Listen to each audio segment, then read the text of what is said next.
Yom Kippur ina maana ni siku ya kufunika dhambi. Siku ya kufunika dhambi. Ni siku ya kutoa msamaha wa dhambi. Ni siku ya kutoa kafara ya dhambi. Lakini pia ni siku ya kurekebisha makosa. Unarekebisha baada ya kufanya makosa. Kwa hiyo wamefanya makosa mwaka mzima, wanayo siku moja. Hii siku moja itatolewa sadaka ya dhambi ambayo itafuta dhambi zote za mwaka mzima. Itafuta dhambi zote za mwaka mzima. Na kitu cha muhimu ni hiki. Hii ndio siku pekee katika mwaka ambayo kuhani mkuu aliruhusiwa kuingia patakatifu patakatifu ili kufanya upatanisho wa dhambi.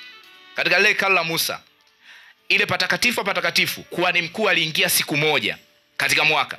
Na hiyo siku moja ni siku ya upatanisho. Yom Kippur ilikuwa ni siku ya upatanisho, na kuhani mkuu aliingia mara moja. Lazima unoti, ni muhimu sana, kwa sababu kuna baadhi ya watu wanafanya kazi ya kufanya utakaso wa dhambi wa watu wengine au kujitakasa wao wenyewe pasipo kujua kazi ya utakaso wa dhambi ni kazi ya kuhani mkuu. Anayefanya kazi ya kumtakasa mtu dhambi ni kuhani mkuu peke yake. Sio kila mtu. Hata wewe mwenyewe pia huna mamlaka ya kujitakasa dhambi.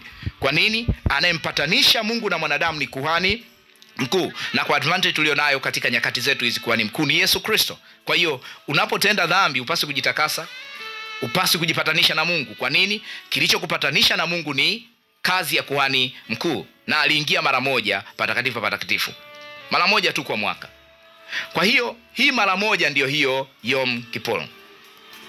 Na tunaona huu msamiati Kippur umetumika mara 8 pekee katika Biblia ya Kiebrania ya Agano la Kale. Na mtumiaji ni Musa katika vitabu vyake. Huu msamiati umetumika mara 8 pekee katika Biblia ya Kiebrania ya Agano la Kale. Sio Kiyunani, ni ya Kiebrania ya Agano la Kale, ambapo mtumiaji mkubwa wa huu msamiati ni Musa. Angalia Kutoka 29 mstari wa 36. Kutoka 29 mstari ule wa 36.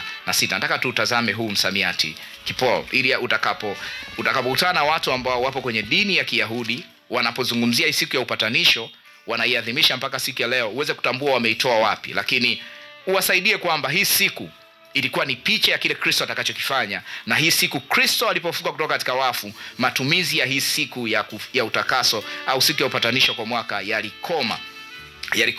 Kutoka 29 mstari wa 36. Mstari wa 36 anasema kila siku utamtoa ng'ombe kwa sadaka ya dhambi kwa ajili ya upatanisho, nawe utaisafisha madhabahu hapo utakapofanya upatanisho kwa ajili ya hiyo madhabahu, nawe utaitia mafuta ili kuitakasa.